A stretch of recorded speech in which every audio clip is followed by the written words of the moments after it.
Hi, I'm Wendy, and today I'm going to give you 3 quick tips on how to interact effectively with online teams. Now, it's no secret that a lack of face-to-face interaction presents its own challenges, doesn't it? So the first tip is to use video conferencing tools. Video calls provide a much more personal touch compared to emails or letters or any type of text-based information.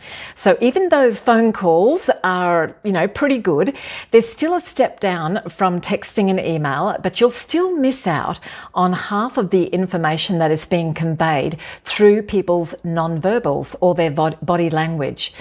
Use video conferencing tools like Zoom, Google Meet, Microsoft Teams, WebEx or Ring Central to have those face-to-face interactions. Seeing other people's facial expressions and their body language can definitely enhance your understanding and help you build stronger connections with your team.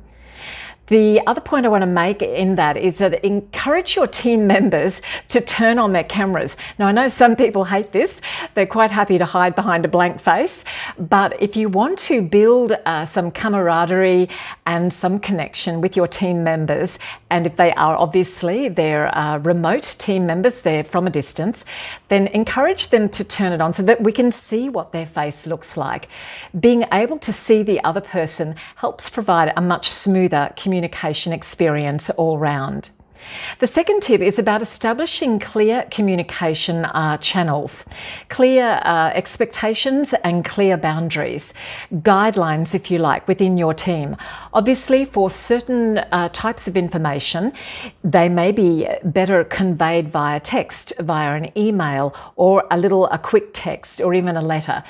Define what the preferred communication channels are with your team and whether it's an email for perhaps formal updates or instant messaging for quick questions or a video call where you really need to see the other people. You need to see their reactions, see what their body language is like, hear the tone of their voice, look at their facial expressions.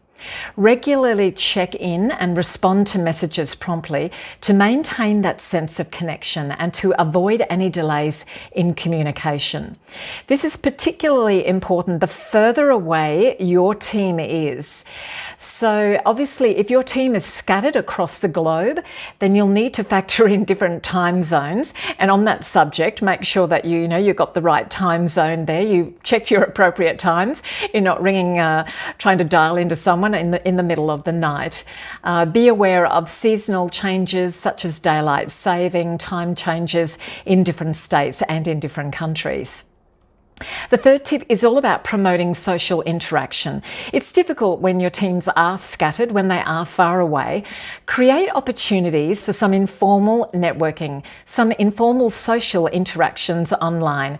Consider setting up virtual coffee breaks, team building activities, or casual chat channels. So that's where team members can get on and they can discuss things outside of the work, some personal matters if they like. Encourage team members to share personal stories, personal updates, achievements, accomplishments during the meetings to maintain that sense of camaraderie and strengthen interpersonal relationships. So there you have it. Just remember, adaptability and innovation are your trusty sidekicks. The strategies that I've shared here today, they're not just tips. They're invitations to transform your virtual interactions into something much more meaningful. Distance doesn't have to be a barrier, okay? Cheers to embracing the digital journey with open arms.